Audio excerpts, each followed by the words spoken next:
Hey, welcome back to Innovate Africa. Normally, we chat to innovative businesses that use technology like AI and a plethora of other technologies to try and drive innovation and effectively impact people's lives. But we've not really spoken about the safety aspect. So it's given me great pleasure to introduce you to Leo Hyams. He's the co-founder and executive director of a business called AI Safety South Africa. And that's exactly what they look at. So Leo, what a pleasure. Great having you on Innovate Africa. Pleasure to be here. You know, a lot of people, especially, you strike me as being relatively young still, which is great. The future of this country and the continent. A lot of people like messing around with AI and they want to build the next big thing, right? They don't care too much about job losses, etc. Not a lot of them. They just want to build the next big thing that's going to make them billions. Mm. Why have you decided to focus on AI safety? Just as Leo, we'll talk about the business and what the business does and why you get out of bed in the morning. But let's talk about your decision to go this route. Mm. Yeah, I appreciate the personal question. I think very helpful in expanding the context around my quite unique organization. So I got into this field essentially just because I saw DALL-E 2 come out. I saw GPT 3.5 come out from OpenAI, and this was around early 2020s. And it just really struck me that I think we're in quite a profound transition as a civilization. We've never built a technology that's smarter than us before. And this struck me as like a really big deal. Right. And I was studying computer science and psychology at the University of Cape Town. And I've always been interested fundamentally in this question of intelligence and like, how does intelligence work? It works in our brains. There's ways to encode intelligence in machinery. What's the unity here? How is intelligence? What's the unity between these different mediums? Right. And what's the difference? And so I think that questioning of like, how does intelligence work? Right. And then just seeing like how we might develop this technology that has all of these impacts that we traditionally assign with just human beings, and all of our institutions are shaped around human beings having these unique capacities. And that's no longer going to be the case it's already changing, and it's going to change more, is my prediction. And I think that we should do something about that. Guardrails needed, especially when you building something that potentially can upend, and already is, quite frankly, upending a lot of spaces, businesses, including the leading to job losses. Just look at the big tech companies, for example. Yeah. Right. But I'm always interested by the definition of intelligence, because it's a suitcase word. Yeah. Right? You can literally throw anything into that. And I'm always careful when I have this discussion, because in my humble opinion, the future of AI is still a human computer system, where obviously using computational statistics, AI can do the heavy lifting. They can go through 1 billion documents in 5 seconds. Now they think a little longer, and they can give you better outputs. But human beings still have relationships. Yeah. Human beings still can read context, can pick up on gut, and can react to gut feelings. AI cannot do this. So there are very specific strengths that each has. Would you agree with that? Yeah, I would say that human and AI are different, and that the way that we operate intelligence is different. And some people debate whether AIs are intelligent, and it's because it's such a big catch-all phrase, so it's like hard to know what we're exactly saying. Yeah. I don't necessarily think that in the next couple of years, AIs will have every skill that humans have, Yeah. one-to-one, or surpass this. I think the questions that I'm more broadly interested in is that what capabilities do AI need in order to radically transform society, and also to be potentially very threatening on a number of different axes to human well-being and existence. Right. So Okay.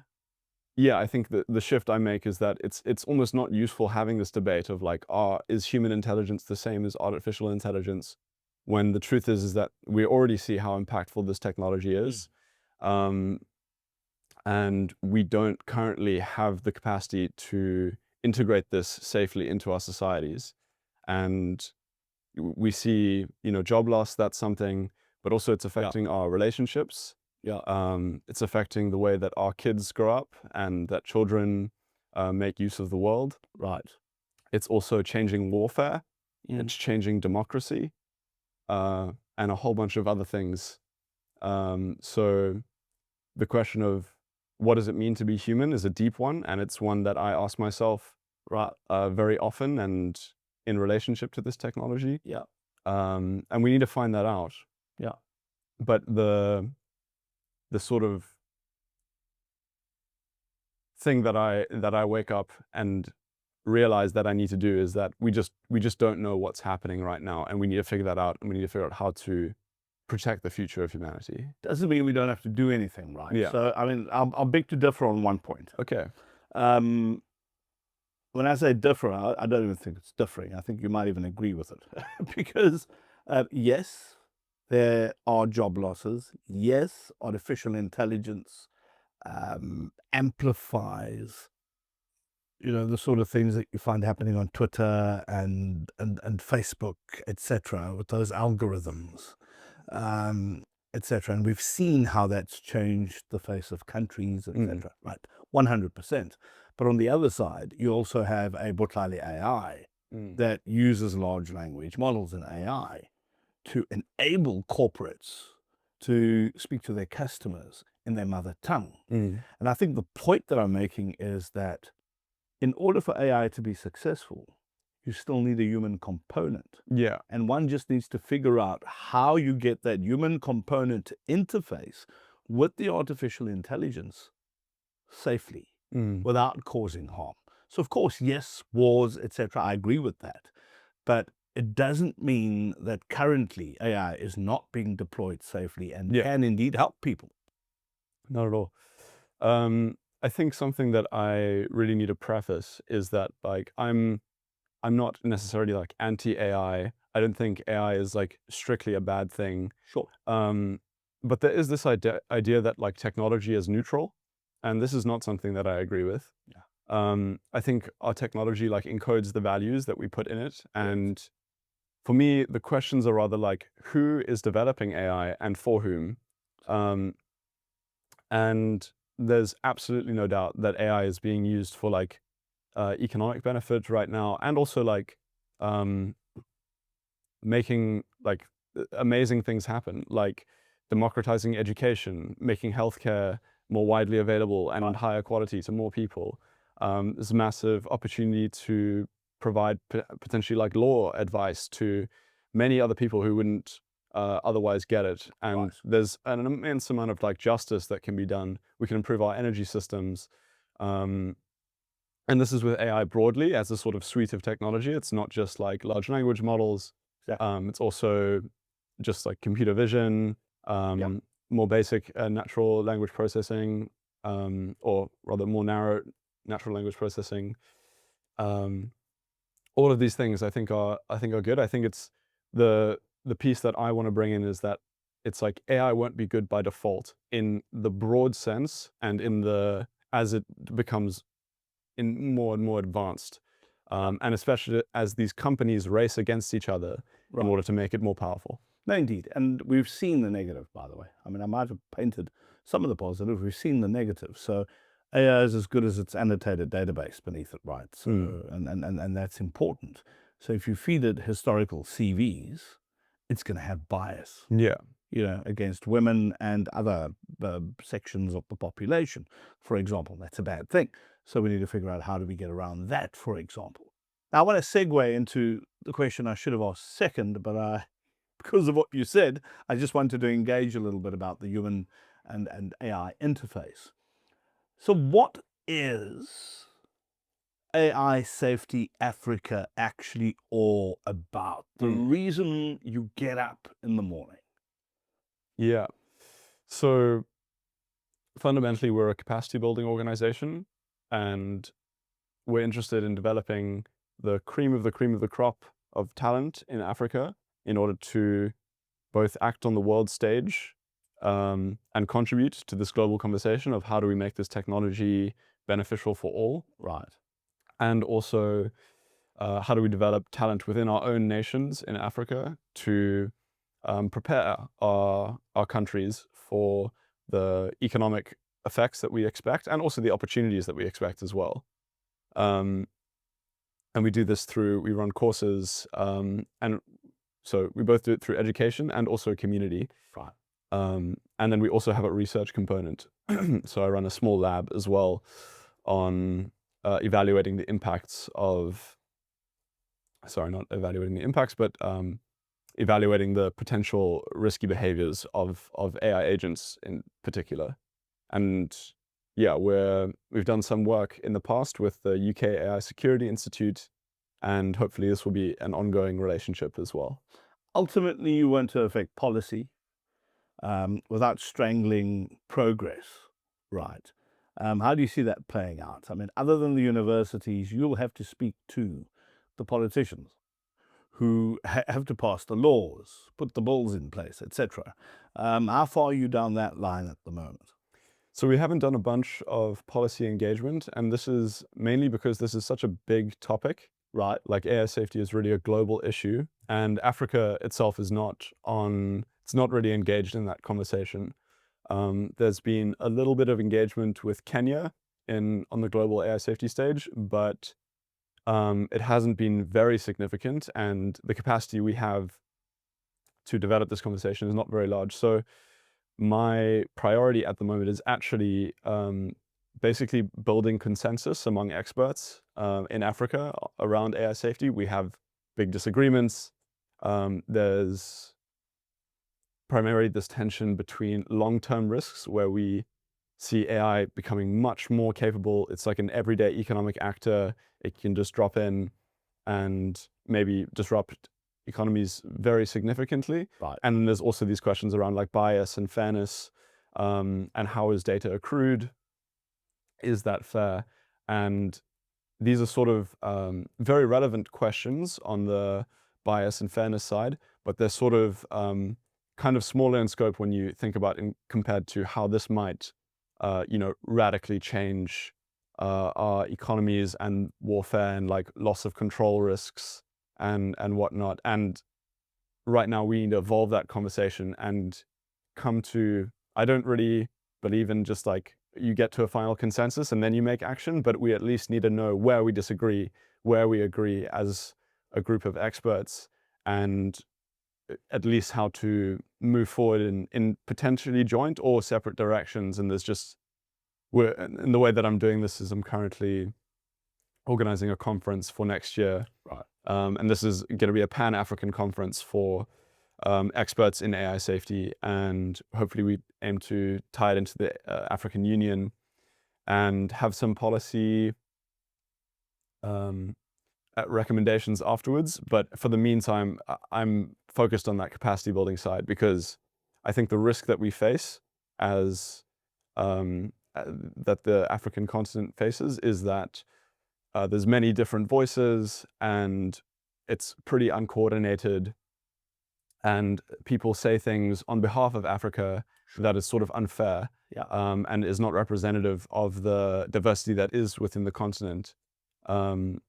And yeah, so for me, it's more about bringing networks together, much like you. So No, indeed. yeah. And do you only speak to people who busy themselves with AI safety, or do you speak to, because I'm sure it's an important part of it, right?